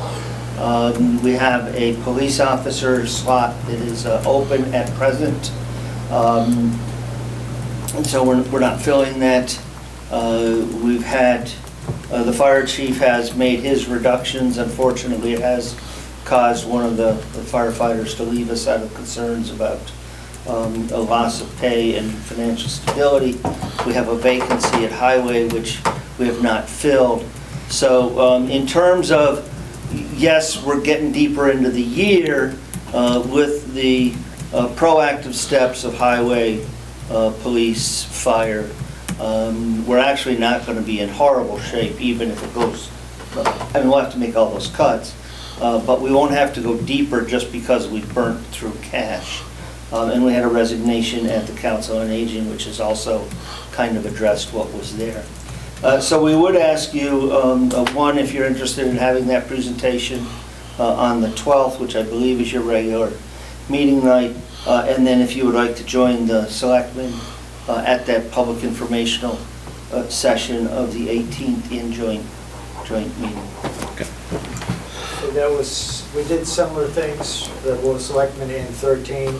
We had informational meetings, we had, Sure. and you can't force people to come. Yep. But we offered them the opportunity to come. Okay. So we could say, as I stated last night, we had that, and I think it's a good idea to do it again, so we can say to the community, we offered you the opportunity to come and say your piece and throw on the table, throw at us whatever you think can, should, maybe happen, look into, whatever.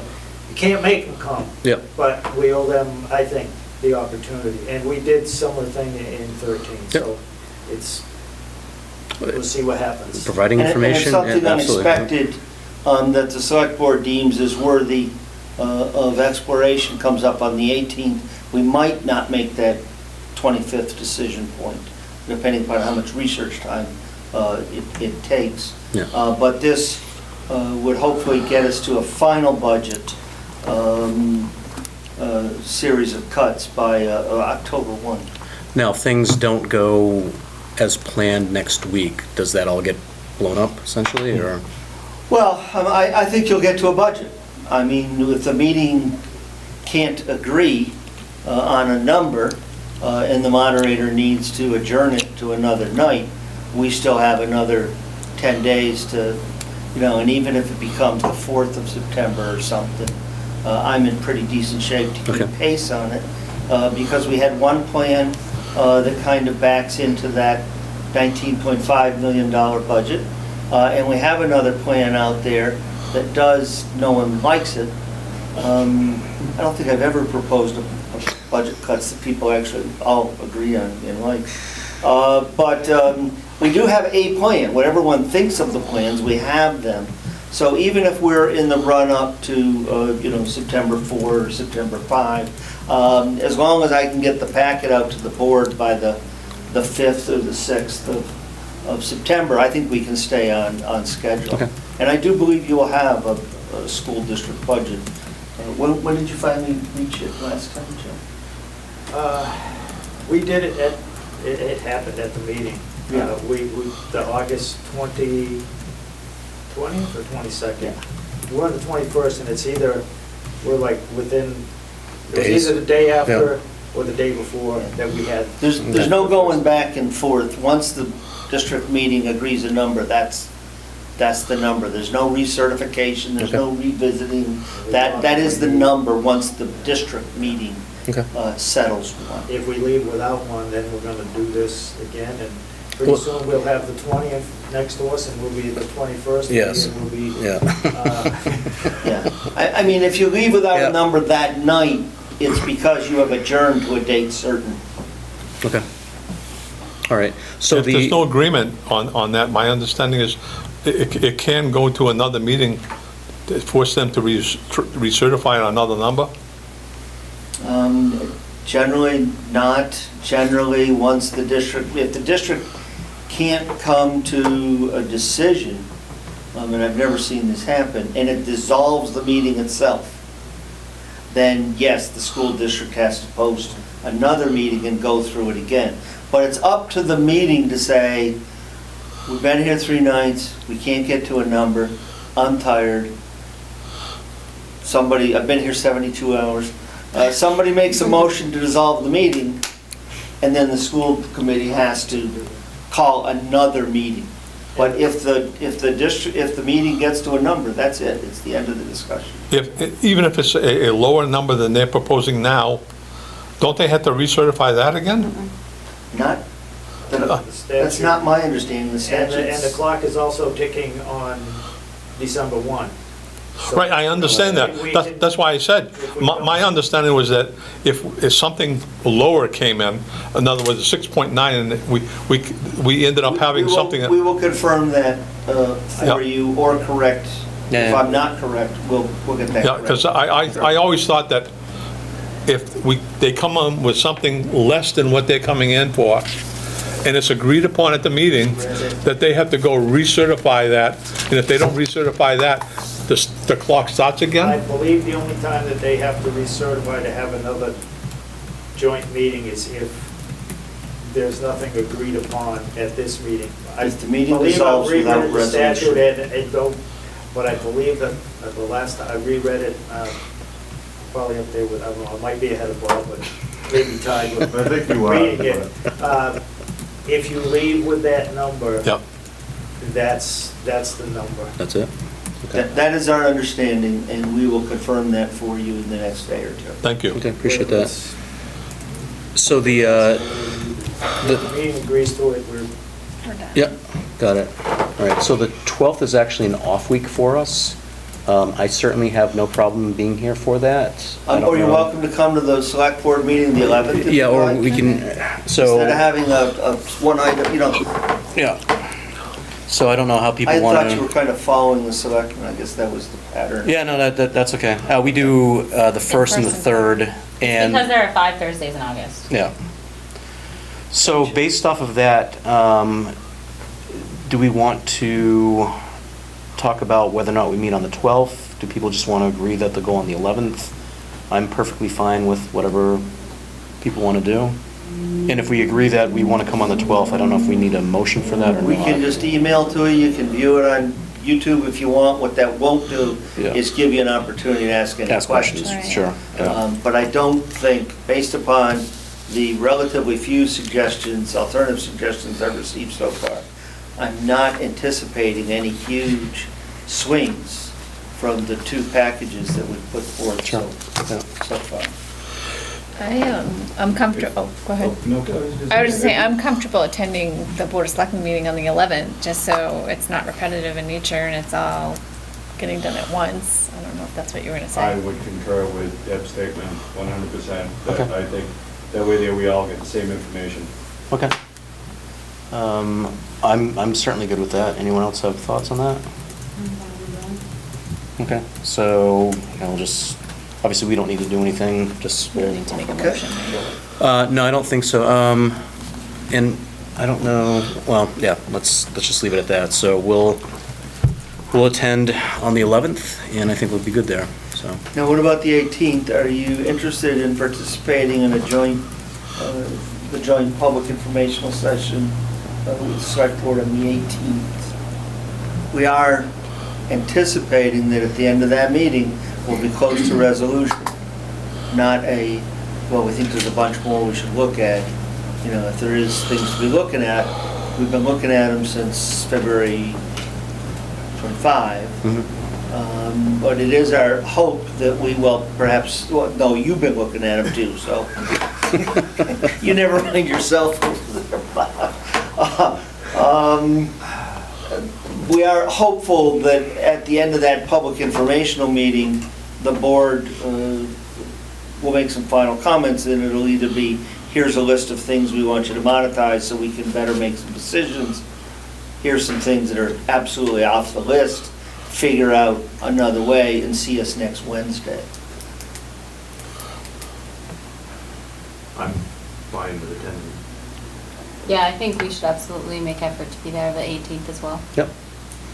So we'll also have a advisory committee meeting on the 19th, I think.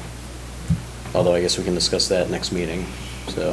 Well, that's the bottom agenda item. Yeah. Yeah, All right, so- Thank you. We'll plan for that joint informational okay. session and keep you posted as this Sure. evolves. Yeah, appreciate that. Thank you. All right, I think that's a excellent. good idea. More information. Yep, oh, absolutely. All right, so I believe we're into new business at this point in time. So any other new business? Yes, Bob? Thanks. I'd just like to make a suggestion along this line that over the next year, in some form or fashion, that the advisory committee takes on a little project and looks at the funding that the town's committed to. The CBAs, the employee contracts, our hard fixed expenses that are going to increase, and we know how much they're going to increase by next year. So that, like, when we come to this situation here, that we're not half blind. Yep. And that we can give what I consider let's say a legit response to the taxpayers.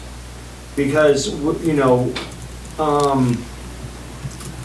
if we're going into like this year, and you said the numbers went up for our new growth and so forth, but what I was looking at, our total was like 330. So if we have, like at the school, they're prepared this year, I think, for around $12 million in labor costs. It was 11.1, they scheduled 12.2 or something, but, wherever it ends up, I don't know.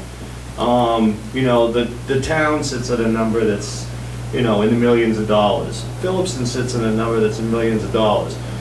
And if we're stuck with 2%, increases in salary, plus the health care and the bennies and so forth going up at different rates, how much of that new growth is gone before we even get there? Right. Because how can we plan for a future if we already are in the hole? That's something I think we need to look at, and we need to stop getting there and be surprised as a community. Because I think a lot of people are. I think a lot of people didn't expect this much of a jump between the school, the school being built and the school's budget and the town's budget and so forth, and what it's looking at. And, Carter's not a miracle worker. We got roads that have problems. We got employees that need increases. We got buildings that need maintenance and kids that need teaching. So we can't just say to hell with it. So we gotta figure out what we're gonna do. And until we know, and I'm sure, Carter and his team will be a great help in this. But we need to find out and be sure where our base is. And we know, in a lot of, the information's there. What our expenses are for the most part, and, I'm sure, like I said, Carter has more details on this than I. But, our union contracts, our employee contracts and so forth, what those amount to, for next year. If they're set for 2% increases, 3% increases, you can't, the healthcare rises or whatever it rises, but Worcester retirements, going up at ridiculous rates. So are we gonna be keeping up, and what do we need to do to keep up? Or can we keep up, with a residential tax rate, basically? Yeah. That's all. I just think we should look at that as, so that we have more information, that we're not just taking information, that we're actually finding it and searching it and coming to the table with our own. Yep. I just think that might be something we want to do. Okay. So, Yes. May I give Please. you two important dates? Yeah, sure. Three, if you will. On the first Monday of September, the budget process starts. It would be nice to close this one. It starts with a selectmen's retreat where we go over what the prior board had adopted for goals and objectives, and we solicit new items that are of concern to this Board of Selectmen, and we try to put that all into a work plan over September and October. We then use that to present on the first Monday of November our financial forecast from a revenue side of the house and a 5-year expenditure projection. The expenditure projection is based upon certain assumptions, many of which just don't hold up because they're subject to changes in student formulas, but the assumptions are all there. And they're kind of depressing. I think we circulated a 5-year this year when Diane asked for the additional police officer. Yeah. So if you were part of that process and remember those, if you want to take a squint at those and give us some thoughts about, would you consider changing this, would you consider changing that? I really need to know that by roughly September, end September. If you want to talk about, geez, okay, we've been through the financial management plan, we see how you calculate revenues, with one exception that the board is just, well, the prior board acted upon. If you have some suggestions on the revenue estimates, I need them September 30, truly, to consider them, because by the time I get into November, it's starting to get too late.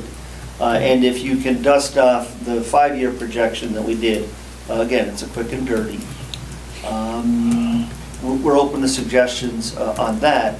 And then on December, and we've sent this to the board, and you either didn't have enough time or didn't feel it was appropriate, whatever. But in December, we asked the board to sign off on the revenue model, and we asked them to sign off on their work plan, so that when we've given them the revenues and we've given them the expense based upon what their work plan is, sometimes there's a sense of reality that sets in, and this comes off or this comes off and the like. Because that then forms the basis of what we send out to all the departments. So those first Monday September, first Monday November, first Monday December are sort of lockstep important dates. There's some documents out there. If you don't have them, you can't blow the dust off of them, let us know and we'll get you back out what we had last year. And we would ask for comments by September 30 so we can respond and give you a sense of how we're proceeding or not proceeding. because that gives us the October workshop to have that discussion with the select board. Here's the rules you gave us for driving this road. You want to change these rules before we get into the process. So I just wanted you to be aware of where those touch dates were going to be. Okay. If I can ask one question of the administrator? Yeah, go ahead. Just to expand on the new growth number, okay? You're talking about the amount of money that since July has gone up substantially from what we had projected? Well, it's not since July. New growth is everything that Luann certifies in that tax year. We made a projection, it was going to be about 65,000, because we're trying to keep these numbers. I mean, there's a You're right, I remember that, behind yeah. that. And that looks like that's going to be closer to double. And Is that's that based why- upon what's happening since July or prior, Based upon what's been happening since last November. since last November? Yeah, remember, we made that projection in November of 18. Okay, I just want to get it straight in my head as to what time period you're talking about the new It's growth. almost a year ago now. I Yeah. mean, we're 10 months ago. Okay. roughly. If I may, just, I'll probably said this before when I was a member of the advisory committee, but the school does their financials, they have to be reported by October 31st. You can go into the gateway, DLS gateway thing, Yep. and see, like I just printed out their E&D funds for sheets for the last 5 years. Yep. So I tracked, the first year I went back was less than 200,000, and then it went 3 to 4 to 5, 6. So I have that in front of me, and I'll track the next one. Sure. They're a little harder to find than a lot of some of the financial stuff, because it depends on when the DESI puts it on their site. But once you get into DESI's site and you find the things, it's all there. It's generally, I think, like late November, December, when it's all, like our tax recap sheet gets, say the deputy assessor submits it in November 28th. You can look on there and the DOR rep looks at it, checks it off 2 weeks, 3 weeks later, and the tax rate will be set based off of that information on that 4-page thing that you get off the gateway. So you can go look at, to Bob's point, you can go look at the past school financials. I just go back 5 years Yep. and see what it went. And you can see what they've got at the end of this year, which will be the basis of a part of their fiscal '21 spending budget, even though they'll be starting that next month. Right. Their plan is soon as if we The get first done joint with meeting this. is in October.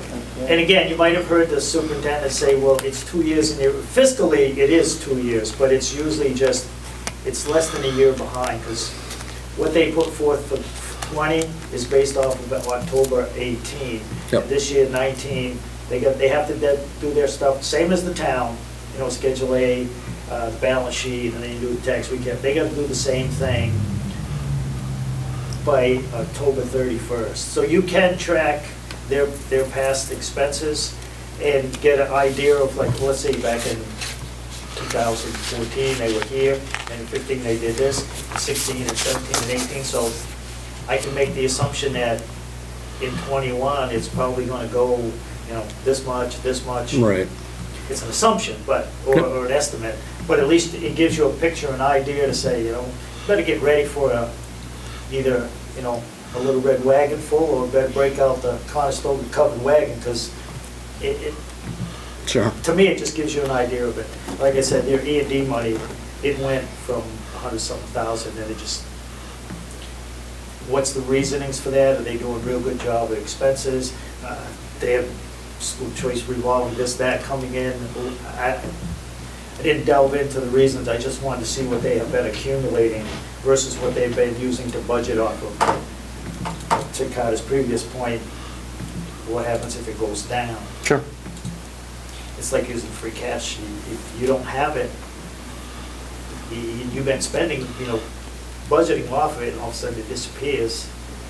It's gonna come from someplace, and in the school case, it'll come from the towns. Right. So that's a way to get sort of to what Bob was talking about, to get past stuff and get an idea to forecast Yep, for the future. Two more dates, if I I might, appreciate and that. then I'll sure. shut down. Tentative fall town meeting, Yep, October 30, or November, I believe 23rd, if I remember correctly. Both those should be Wednesdays. October 30 is Maybe Halloween, right? No, it's No. November, so it was trick or treat on the day. November Uh, 20th. Yes.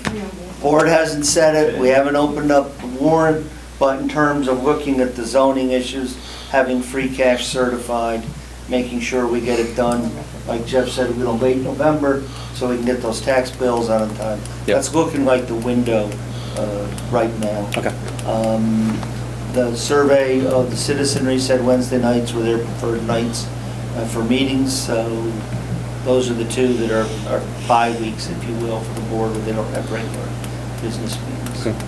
I would just offer, I think you mean November 13th, the 23rd is a Saturday. Then it would be So the I think 20th. The 20th? Yeah. Okay. Okay, appreciate that. And info. is October 30th the? That is Wednesday, That's a- That's Wednesday? the last Wednesday. Okay, so in yeah, October. October 30 or November 20th. 20. 20th. Yep, okay, Okay. excellent. So I just ask you to keep that in mind. Yeah, no, appreciate that. We'll, more information as that warrant evolves. Yep. All right, excellent. So we're still on new business. All right, well then moving on, member comments? Boss? Real quick, I have a member comment.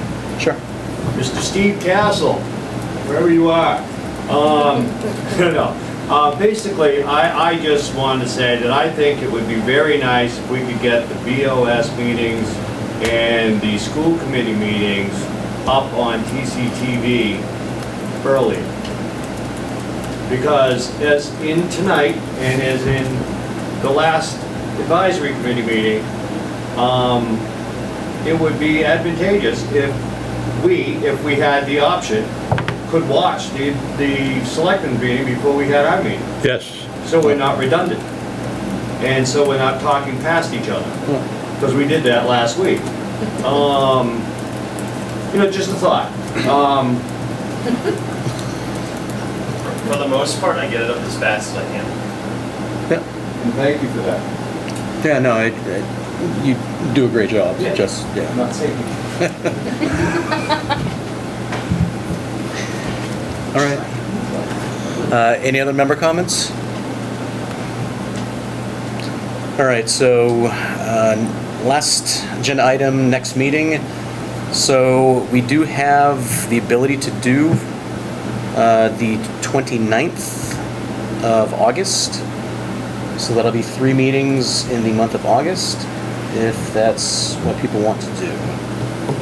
That'd be a time to take a look at the BPA. Now, the meeting right after that, if we keep the normal schedule, would be the 5th of September. Yeah. So it'd be the week after that. So we basically have back-to-back meetings, which again, I'll let the committee discuss. Back to back to back to back. Yeah. Right. Including the, 11th and 18th? 18th, Yes, yeah, 19th. correct. 11th, 18th, Yeah. So, again, if people want to do the 29th, I'm fine waiting until September, but if people want to meet, then I will. Either way is fine with me. Dave? I'm open to both. We're supposed to be the advisory committee. Big Let's, help, right? let's advise here, yes. All right, so 29th it is, and we'll go over the BBA. Okay. Right? So All I was right. like, forget it, September then. All right. My kids start school. See, we weren't quick enough, I got stuff to do. Yeah, I imagine it should be a fairly small agenda. Okay, so 29th then? 29th it is. Yeah. So other than that, anything else for the agenda for that meeting? That might be, that might take up most of the meeting. That way it'd be a quicker meeting. It's cer- Just to hold that, because It certainly that's could, quite a bit. yes, yeah. I mean, with the delving into that is quite a bit. Yeah. Okay.